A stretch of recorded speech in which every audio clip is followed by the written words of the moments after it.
दौड़ती हुई आती थी, दूसरे घर में घुसती थी और पिटने के बाद आधा घंटे बाद ही पट्टी बांध के माथे पे और रोटी बना रही चूल्हे पे। क्या हमारे भूखे हो, उन्हें भूख लगी हो, अब क्या करना।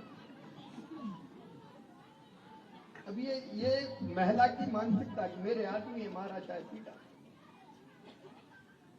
अब ये चीज तकलीफ इसलिए देती थी कि पुरुष और स्त्री बराबर होना चाहिए, दोनों का मान सम्मान है।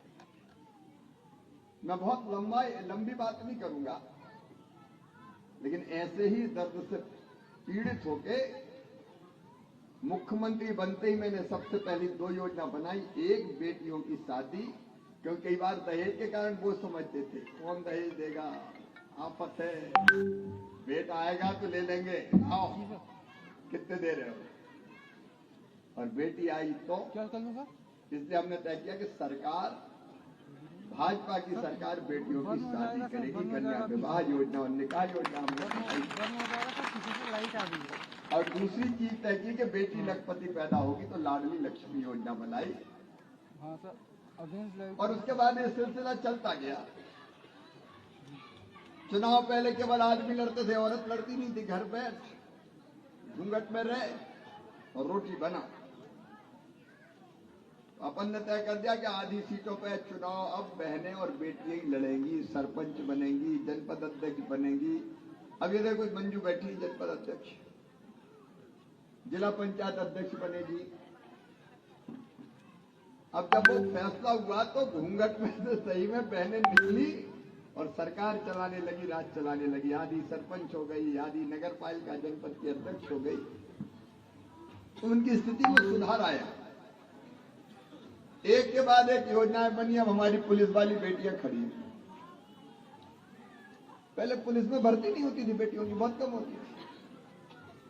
हमने तय किया कि 30% भर्ती पुलिस में भी बेटियों की होगी, अब बढ़ा के 35% कर दी, क्योंकि गुंडों की अकल ठिकाने लगाने के लिए बेटियों की भी जरूरत है, ताकि महिलाओं को सम्मान दे सके, इज्जत दे सके। आप कल्पना करो, थाने में अगर पुरुष बैठा है और कोई महिला शिकायत करने की, तो आदमी के सामने कुछ क्या पाएगी। हमने कहा हम महिला पुलिसकर्मी होनी चाहिए। ऐसे मेरे मन में एक बात और आई कि संपत्ति, खेत, मकान, दुकान अगर खरीदना हो तो औरत के नाम तो कोई नहीं खरीदता, बेटा के नाम तो खरीदो, खुद के नाम तो खरीदो। हमने एक काम ये किया कि बेटी के नाम पे या पत्नी के नाम पे खरीदोगे तो उस काम शुल्क केवल 1% लगेगा, और आदमी के नाम पे खरीदोगे तो ज्यादा लगेगा। तरकीब काम आ गई। कई लोगों ने खरीदी तो अपनी पत्नी के नाम करा दी। बोले पप्पू की मम्मी रजिस्ट्री के पैसा बच जाएंगे, तेरे नाम करवा दी। तो मैंने कहा इस बहाने कम से कम बहनों के नाम संपत्ति तो आए। फिर एक दृश्य और मैं देखता था, लाड़की में कहने में मुझे दिक्कत नहीं है। मजदूरी करने वाली बहनें बेटा बेटी को जन्म देने के 2-2, 3-3 दिन पहले तक मजदूरी करती थी, और जन्म देने के बाद 8 दिन भी आराम नहीं करती थी। बेटा बेटी घर पे छोड़ दिया, खेत की मेड़ पर रख दिया, फिर मजदूरी करती थी। तब लगा के कुछ तो टाइम इनको मिले आराम करने का, अच्छा खाने पीने मिले थोड़ा। तब एक योजना बनाई कि बेटा बेटी के जन्म के पहले गरीब बहना को 4,000 और जन्म के बाद फिर 12,000 देंगे, ताकि घर पर रह के आराम कर सके और बेटा बेटी को कम से कम चैन से दूध तो पिला ले। ऐसी एक के बाद एक कई योजना बनती चली गई। जब प्रधानमंत्री बने नरेंद्र मोदी तो उन्हें प्रधानमंत्री मातृ वंदना योजना, समृद्धि सुकन्या योजना, बेटी बचाओ बेटी पढ़ाओ योजना, कई योजना बनी जिनने महिलाओं की जिंदगी में बहुत सुधार किया। और एक काम और बहुत महत्वपूर्ण है, यहाँ समूह की बहनें कौन कौन हाथ उठाकर, समूह वाली, ये मेरी समूह की बहनें बैठी हैं। महिला स्व सहायता समूह हमने बनाया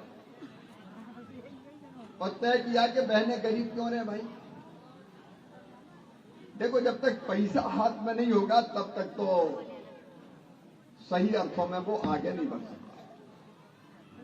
और जो कई तरह के काम स्व सहायता समूह बना के बहनों के जिम्मे कर दिए। अब मेरे पास समय नहीं कि उन सब कामों के बारे में विस्तार से बताऊं।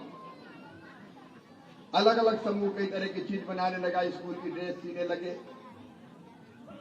बड़ी पापड़ अचार बनाने लगे, कई जगह टोल टैक्स के ठेके उनको दे दिए, पोषण आहार बनाने का काम दे दिया। और कोशिश ये थी कि बहन गरीब ना रहे, पैसे घर में आए तब तो आगे बढ़ेगी। और आज मुझे कहते हो खुशी है, उन समूहों का चमत्कार है, उनको कई सुविधाएं हमने दी कि मध्य प्रदेश में 15 लाख बहनें लखपति दीदी बन चुकी है। मतलब 1 लाख रुपया से ज्यादा हर साल कमाती है।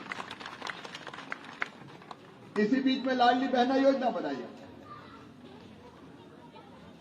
मन में आया कि यार कोई एक ऐसी योजना हो जिसमें बहन का अपना खाता हो, उस खाते में हर महीना पैसा आए। निर्णय आसान नहीं था क्योंकि मैं बहुत भाग्यशाली हूं, बहुत बहनें मेरी। 1,32,00,000 तो हो गई और तय किया उनके खाते में पैसा जाएगा हर महीना। लोगों का ये हो ही नहीं सकता, हम का करके रहेंगे। और लाडली बहना योजना बन गई जिसने चमत्कार किया, बहनों के खाते में पैसा आने लगा। 1,32,00,000 बहनों के खाते में। मैंने पूछा बहनों से कि क्या परिवर्तन आया इससे जिंदगी में, तो बहनें बोली भैया सबसे बड़ा परिवर्तन ये आया कि सास बड़े प्रेम से बोलती है, मीठा मीठा, बहू कैसी हो, रोटी में घी चुपड़ लो जरा, पैसा तो आ रहे हैं। और कई बहनों का आजकल वो भी अच्छे से बोलते हैं, गुड्डू की मम्मी अच्छी तो हो। ये पैसे का चमत्कार है। अगर स्थिति ठीक करना है तो आर्थिक सशक्तिकरण जरूरी है। इसलिए मेरी बहनों लाडली बहना बनाई तो इसलिए कि मेरी बहनें आत्मविश्वास और सम्मान के साथ अपनी जिंदगी गुजारे, सम्मान के साथ जिए। और एक बात और, हम क्या केवल गरीब रहने के लिए पैदा हुए, आंसू बहाने के लिए पैदा हुए, केवल दुख सहने के लिए पैदा हुए? ये संकल्प है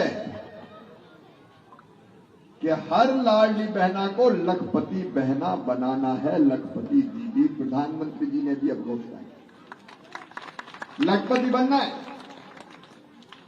नहीं रहेंगे गरीब, काय को गरीब रहे, नहीं रहेंगे गरीब। और ये मेरे लिए भी मिशन है, संकल्प है। कम से कम 10,000 रुपया आमदनी हर महीने की होनी चाहिए घर का कामकाज करते हुए, और ये इस काम में जी जान से जुटे। बहनों की आंखों में आंसू ना हो, चेहरे पर मुस्कुराहट आए, उनकी जिंदगी बदल जाए। और इसलिए भारतीय जनता पार्टी की सरकार निरंतर काम कर रही है। मेरे बाद मोहन यादव इस काम को आगे बढ़ाएंगे। प्रधानमंत्री जी का आशीर्वाद है। मेरी बहनों बस एक संकल्प, नहीं रहेंगे गरीब। बताओ गरीब रहना अच्छी बात है क्या?